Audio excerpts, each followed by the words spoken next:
आज का हमारा केमिस्ट्री का टॉपिक है कि what is difference between organic and inorganic compound. आज हम पढ़ने जा रहे हैं कि ऑर्गेनिक और इनऑर्गेनिक कंपाउंड में क्या क्या डिफरेंसेस हैं। ऑर्गेनिक कंपाउंड जो है उनके अंदर जो है कार्बन एटम प्रेजेंस होते हैं एज अ स्ट्रक्चर एंड की एटम्स के तौर पर मौजूद होते हैं, जबकि इनऑर्गेनिक कंपाउंड हैं उनके अंदर कार्बन एटम जो है एज अ स्ट्रक्चर और की एटम या की एलिमेंट जो है वो इस्तेमाल नहीं होते हैं इन ऑर्गेनिक कंपाउंड।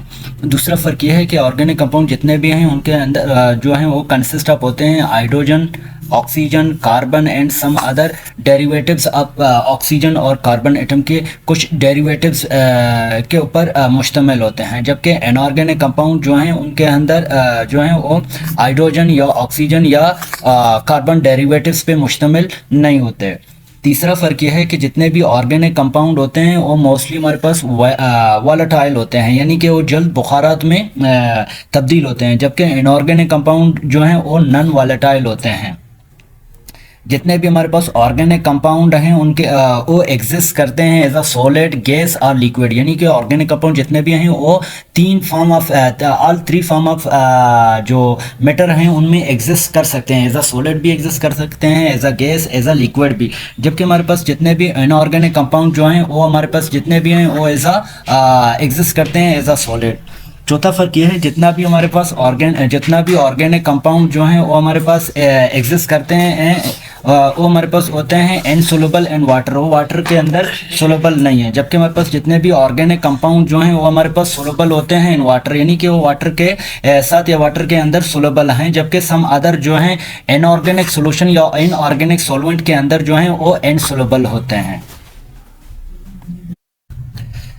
पांचवा फ़र्क यह है कि जितने भी हमारे पास ऑर्गेनिक कंपाउंड हैं उनके अंदर कार्बन हाइड्रोजन बॉन्ड मौजूद होता है, यानी कि हाइड्रोजन और कार्बन आपस में जुड़े रहते हैं, उनके दरमियान में बॉन्डिंग मौजूद होता है, जबकि इनऑर्गेनिक कंपाउंड जितने भी हैं उनके अंदर कार्बन हाइड्रोजन बॉन्डिंग उतना मौजूद नहीं होता है जितना कि ऑर्गेनिक कंपाउंड के अंदर मौजूद होता है। सातवां फ़र्क यह है ऑर्गेनिक और इनऑर्गेनिक कंपाउंड के दरमियान में यह है कि जितने भी हमारे पास ऑर्गेनिक कंपाउंड हैं वो मोस्टली फाउंड होते हैं या मोस्टली फार्म होते हैं इन लिविंग थिंग्स या लिविंग ऑर्गेनिज्म के अंदर बनते हैं, जबकि इनऑर्गेनिक कंपाउंड जितने भी हैं वो फाउंड होते हैं इन नॉन लिविंग थिंग्स। एक और फ़र्क यह है कि ऑर्गेनिक कंपाउंड जितने भी हैं उनके अंदर जो है वो कोवेलेंट बॉन्ड मौजूद होता है, जबकि इनऑर्गेनिक कंपाउंड जितने भी हैं उनके अंदर कोवेलेंट बॉन्ड के बजाय आयोनिक बॉन्ड मौजूद होता है। एक और फ़र्क यह है कि जितने भी हमारे पास ऑर्गेनिक कंपाउंड हैं वो पुअर कंडक्टर होते हैं हीट एंड इलेक्ट्रिसिटी के, यानी कि वो हीट और इलेक्ट्रिसिटी जो है उनके अंदर पास नहीं होता है, जबकि इनऑर्गेनिक कंपाउंड जितने भी हैं वो हमारे पास गुड कंडक्टर होते हैं ऑफ हीट एंड इलेक्ट्रिसिटी के। ऑर्गेनिक कंपाउंड की अगर एग्जांपल की बात करें, हमारे पास फैट्स जो हैं वो ऑर्गेनिक कंपाउंड हैं, न्यूक्लिक एसिड हैं, शुगर हैं, एंजाइम, प्रोटीन एंड हाइड्रोकार्बन या हाइड्रोफ्यूल्स जितने भी हैं वो हमारे पास एग्जांपल होते हैं ऑर्गेनिक कंपाउंड के। दूसरी तरह अगर इनऑर्गेनिक कंपाउंड की एग्जांपल की बात करें तो हमारे पास जितने भी नॉन मेटल्स हैं या साल्ट हैं, मेटल्स हैं, एसिड हैं, बेस हैं, ये हमारे पास ऐसे सब्सटेंस हैं जो इनऑर्गेनिक कंपाउंड होते हैं या इनऑर्गेनिक इन नेचर होते हैं। अगर ऑर्गेनिक कंपाउंड की बात करें, ऑर्गेनिक कंपाउंड जो हैं those are biological and more complex in nature. Organic compound जो है वो बायोलॉजिकल या उनका जो सोर्स है वो ज़्यादातर बायोलॉजिकल होता है, और उनका अगर नेचर की बात करें तो वो ज़्यादातर कॉम्प्लेक्स होते हैं, जबकि इनऑर्गेनिक कंपाउंड की बात करें वो हमारे पास ज़्यादातर जो है मिनरल्स होते हैं और उनके अंदर जो कॉम्प्लेक्सिटी है वो कम होता है as compare to organic compound के।